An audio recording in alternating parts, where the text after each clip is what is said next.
काय सांगत होतो ऐकलं ना?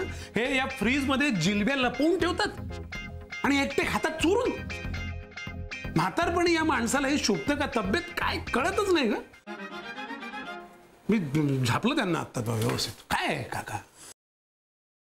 बाबा प्लीज. नाही कसं आहे, मी सगळं व्यवस्थित ऐकलंय आणि उगाच विंदाजोबांना बोलायची काही एक गरज नाही. आणि ऍक्च्युली ना मला तुमचा प्रचंड राग आलाय आणि मी तुमच्याशी काहीच बोलणार नाही, बोलणारच नाही एक तासभर तर. अगं अगं हसताय काय तुम्ही? तुमच्या समोर ती उभी होती, तुम्हाला मला सांगता येत नाही? कसा सांग म्हणजे? माझी दातखिळी बसली ना. अरे समोर महिषासुर मर्दिनी उभी असं करून कसं बोलणार मी? आपली हिंमतच नाही झाली बोलायची.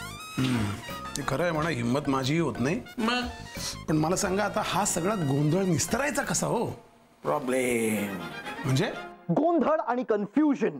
गाईज लक्षात ठेवा, इथे कोणत्याही प्रकारच्या गोंधळ किंवा कन्फ्युजनला स्कोप नाही. सगळ्यांना अख्खी स्क्रिप्ट माहित असली पाहिजे. Everyone must know everything. You get that? Yes. कसं आहे, एकांकिका करणं इज लाईक एव्हिएशन. एकांकिका करणं म्हणजे प्लेन उडवण्यासारखं. प्लेन मध्ये कसं एखाद्या छोट्याशा बिघाडामुळे, फॉल्टमुळे अख्खं प्लेन कोसळू शकतं. तसंच एखाद्या फॉल्टमुळे, ब्लँक होणं, फंबल टाकणं, डेली टाकणं, व्हॉट एव्हर इट इज, एखाद्या क्षुल्लक गोष्टीमुळे आपली एकांकिका पडू शकते. कळतंय?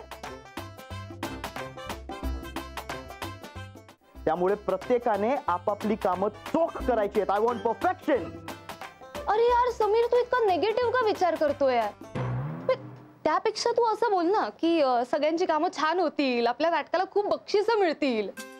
ऑफकोर्स, मी तेच तर म्हणतोय. प्रत्येकाने आपापली कामं परफेक्ट केली तर मग आपलं नाटक हिट.